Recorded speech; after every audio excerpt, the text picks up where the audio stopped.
شیخ العرب والعجم مولانا سید حسین احمد مدنی رحمۃ اللہ علیہ۔ مولانا حسین احمد مدنی اسلامی ہند کے شیخ الاسلام، دارالعلوم دیوبند کے صدر المدرسین و شیخ الحدیث، جمعیت علماء ہند کے صدر، ہزاروں علماء کے جلیل القدر استاذ، لاکھوں انسانوں کے مرشد کامل اور سیاست و طریقت کے امام تھے۔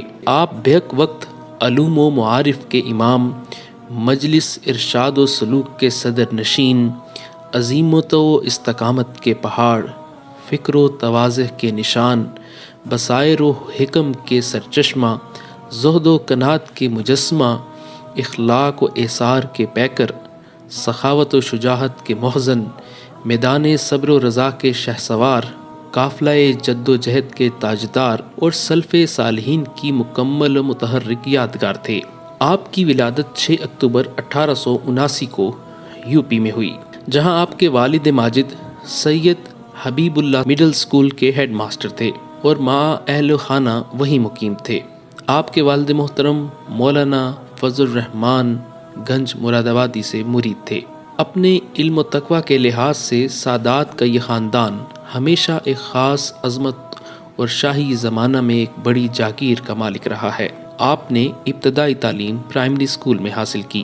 14 سال کی عمر ہوئی تو آپ دارالعلوم دیوبند تشریف لائے، ابتدائی درجہ میں داخلہ لیا۔ یہاں حضرت شیخ الہند نے خاص شفقت و عنایت سے آپ کی تعلیم و تربیت فرمائی۔ 7 سال دارالعلوم دیوبند میں رہ کر 1898 میں سند فراغت حاصل کی۔ دارالعلوم دیوبند میں آپ نے جن اکابر علماء کرام سے استفادہ اور شرف تلمذ حاصل کیا، ان میں شیخ الہند مولانا محمود الحسن، مولانا ذوالفقار علی، مولانا عبد العلی، مولانا خلیل احمد سہارنپوری، مولانا حکیم محمد حسن، مولانا مفتی عزیز الرحمن عثمانی، مولانا غلام رسول ہزاروی، مولانا حافظ محمد احمد، مولانا حبیب الرحمن عثمانی، مولانا سید محمد صدیق جیسے اساتین علم و فن شامل ہیں۔ دارالعلوم دیوبند کے نصاب کی تعلیم اور 7 سال یہاں کے علمی ماحول میں گزارنے کے بعد جب آپ اپنے وطن واپس گئے تو آپ کے والد ماجد شوق ہجرت میں مدینۃ المنورہ کے لیے مع اہل و عیال رخت سفر باندھ چکے تھے۔ آپ بھی والدین کے ہمراہ روانہ ہو گئے۔ روانگی حجاز سے قبل آپ قطب الاقطاب حضرت مولانا رشید احمد گنگوہی سے بیعت ہو چکے تھے اور انہی کے حکم سے مکہ مکرمہ میں سید الطائفہ مولانا حاجی امداد اللہ مہاجر مکی سے کسب فیض حاصل کیا۔ حاجی صاحب کی خدمت میں 2 ماہ رہ کر مدینہ منورہ میں والد ماجد کے ساتھ مقیم ہو گئے۔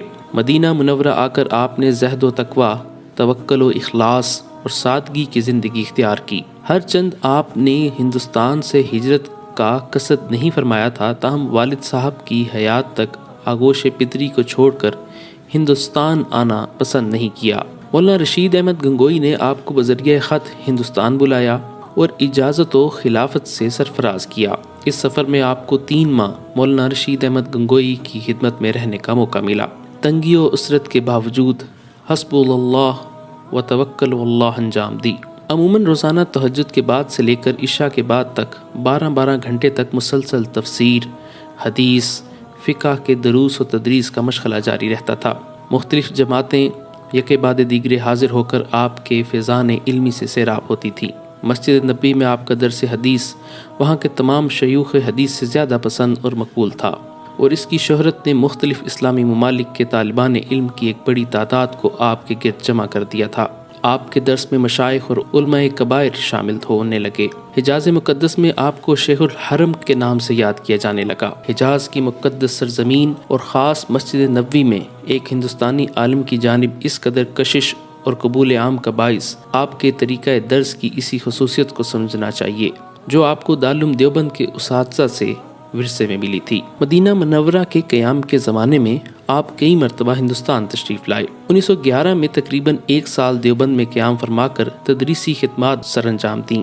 1915 میں جب حضرت شیخ الہند سیاسی مصلحت کے پیش نظر حجاز مقدس تشریف لے گئے تو آپ کے یہاں قیام فرمایا اور آپ ہی کے ذریعے سے ترکی کے وزیر جنگ انور پاشا اور کمال پاشا سے ملاقات فرما کر اپنی انقلابی اسکیم ان کے سامنے پیش کی تھی۔ وہ وقت دوسری جنگ عظیم اور شریف کی عثمانی حکومت کے خلاف بغاوت کا تھا، جب عربوں نے ترکوں کے خلاف بغاوت کی اور شریف مکہ نے شیخ الہند کو گرفتار کر کے انگریزوں کے حوالے کیا، تو آپ بھی حضرت شیخ الہند کے رفقا میں شامل تھے، جس نے ان سب حضرات کو پہلے مصر پہنچایا، پھر وہاں سے مالٹا منتقل کر دیا۔ چنانچہ 3.25 سال تک آپ کو بھی مالٹا میں جنگی قیدی کی حیثیت سے رہنا پڑا۔ آپ نے اس عرصہ میں پوری جان فشانی سے اپنے استاد حضرت شیخ الہند مولانا محمود الحسن کی خدمت کی، اللہ کی عبادت کی، کتابوں کے مطالعے میں لگے رہے اور قرآن کریم بھی حفظ کر لیا۔ 1920 میں آپ کی رہائی کا حکم صادر ہوا تو آپ حضرت شیخ الہند کی معیت میں ہندوستان تشریف لائے۔ مالٹا سے واپسی کا زمانہ تحریک خلافت کا آغاز کا زمانہ تھا۔ آپ یہاں پہنچ کر حضرت شیخ الہند کی قیادت میں سیاست میں شریک ہو گئے۔ اس زمانے میں آپ کی مجاہدانہ اور سرفروشانہ قربانیوں نے مسلمانوں کے دلوں کو آپ کی عظمت و محبت سے لبریز کر دیا۔ اسی دوران مولانا آزاد نے کلکتہ میں نیشنل مدرسہ عالیہ قائم کیا اور شیخ الہند سے فرمائش کی کہ آپ کے اپنے خواص میں سے کسی کو تدریس کے لیے وہاں بھیج دیں۔ اس پر انہوں نے آپ کو کلکتہ جانے کا حکم دے دیا۔ آپ نے اپنی خواہش پر اپنے استاد حضرت شیخ الہند کی رضا کو ترجیح دی اور زیادہ دور نہ گئے ہوں گے کہ حضرت شیخ الہند کی وفات کی خبر آ گئی۔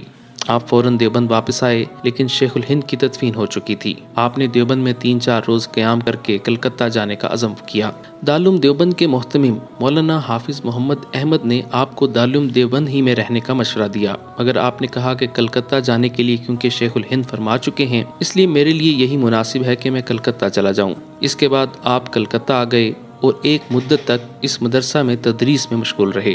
پھر وہاں سے سہلٹ، جو کہ اب بنگلہ دیش میں ہے، منتقل ہو گئے۔ وہاں 6 سال حدیث شریف کا درس دیتے رہے، لوگوں کی اصلاح کرتے رہے، ان میں غیرت، حمیت اور آزادی کے جذبے کی روح پھونکتے رہے اور بے شمار لوگوں نے آپ سے فائدہ اٹھایا۔ شیخ الہند کی وفات پر متفقہ طور پر آپ کو ان کا جانشین تسلیم کر لیا گیا۔ آپ حضرت شیخ الہند کی سیاسی اور علمی وراثت کے سب سے بڑے امین تھے۔ آپ کو حضرت شیخ الہند سے طویل صحبت اور ملازمت کا شرف حاصل رہا، جس میں آپ کے رفقا اور معاصرین میں کوئی بھی آپ کا شریک نہ تھا۔ یہ وہ زمانہ تھا جب ہندوستان کی جنگ آزادی زوروں پر تھی، ہر جگہ ایک ہنگامہ برپا تھا۔ جب آزادی اور سیاسی انقلاب کی تحریک نے زور پکڑا تو آپ بھی اس میں لگ گئے۔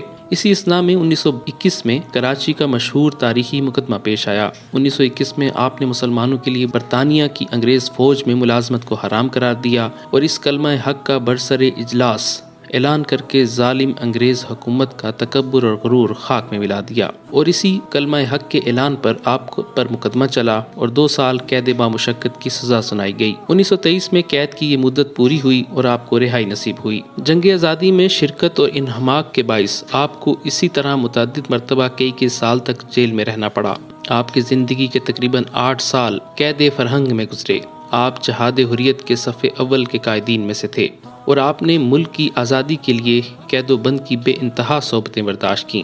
جمعیت علماء ہند کے پلیٹ فارم سے آپ نے قوم و ملت کی بیش بہا خدمات سر انجام دیں اور ملت اسلامیہ ہند کی اس عظیم الشان جماعت کی تاعمر قیادت کی۔ دارالعلوم دیوبند کے محتمم مولانا حبیب الرحمن عثمانی نے آپ کو دارالعلوم دیوبند آنے کی پیشکش کی تو پہلے تو آپ نے صاف انکار کر دیا، مگر محتمم صاحب کے اصرار پر 1927 میں دارالعلوم دیوبند کا منصب صدارت اس شرط پر قبول کیا کہ جنگ آزادی کی تحریک میں حصہ لیتے رہیں گے۔ محتمم دارالعلوم دیوبند اور دیگر ذمہ داریوں نے آپ کی جملہ شرطیں قبول کرتے ہوئے آپ کو دارالعلوم دیوبند کی مسند صدارت سونپ دی، جو دارالعلوم دیوبند کے لیے نیک فائل ثابت ہوا۔ اس اعلیٰ منصب پر آپ 32 سال تک فائز رہے۔ اس عرصہ میں علم و عرفان کی وہ بارش ہوئی جس سے دنیائے اسلام میں بہار آ گئی۔ آپ کا درس حدیث جامعیت کے لحاظ سے دنیا اسلام میں اپنی نوعیت کا واحد درس سمجھا جاتا تھا، چنانچہ اس کی عظمت، شہرت اور کشش سال بے سال طلباء کی تعداد میں اضافے کا موجب ہوتی رہی۔ آپ نے مسلمانوں میں غیرت و حمیت زندہ کی اور بے مثال ہمت و قوت ارادی کے ساتھ درسی اور سیاسی دونوں کام سر انجام دیے۔ تقسیم ہند کے بعد آپ نے عملی طور پر سیاست سے علیحدگی اختیار کر لی اور درس و تدریس، دعوت و ارشاد اور تعلیم و تربیت میں مشغول ہو گئے۔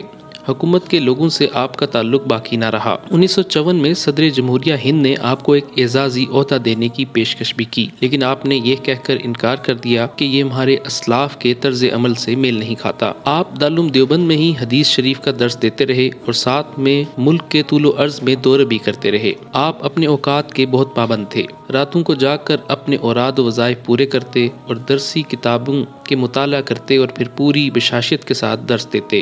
جمعیت علماء ہند آپ کی محبوب جماعت تھی، جس کے ساتھ آپ ہمیشہ وابستہ رہے۔ 1940 میں جمعیت علماء ہند کی صدارت آپ کے سپرد ہوئی، جو 1957 یعنی آپ کی وفات تک باقی رہی۔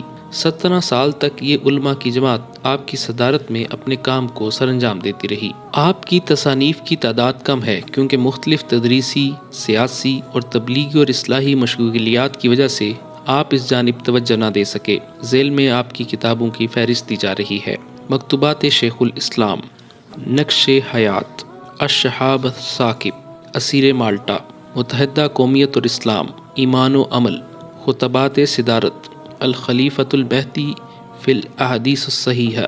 1957 میں آپ مدارس کے سفر پر روانہ ہوئے۔ کم و بیش 1.5 ماہ سفر کا پروگرام تھا۔ اس سفر میں دل کا دورہ پڑا۔ دیوبند واپس تشریف لانے پر ڈاکٹروں نے تشخیص کیا کہ قلب کا پھیلاؤ بڑھ گیا ہے۔ مقامی اور بیرونی ڈاکٹروں کا علاج ہوتا رہا، مگر افاقہ نہ ہوا۔ 4 دسمبر کو طبیعت کافی پرسکون رہی۔ 5 دسمبر بروز جمعرات کی صبح کو طبیعت کافی حشاش پشاش ہو گئی۔ 9 یا 10 بجے کے قریب کمرے سے نکل کر بغیر کسی کی مدد چھڑی کے سہارے صحن میں تشریف لائے اور آرام فرمایا۔ کافی دنوں کے بعد صحت اور طاقت کی یہ معمولی سی نشانی تھی۔ کئی دن بعد دوپہر کو غذا تناول فرمائی۔ دوپہر کے قریب نماز ظہر کے لیے جب بیدار ہوں کرنا چاہا تو کوئی جواب نہ آیا۔ دوپہر کے قریب اعلان کر دیا گیا کہ شیخ العرب والعجم، امام العصر، محدث دوراں، شیخ الاسلام مولانا سید حسین احمد مدنی کا وصال ہو چکا ہے۔ انا للہ و انا الیہ راجعون۔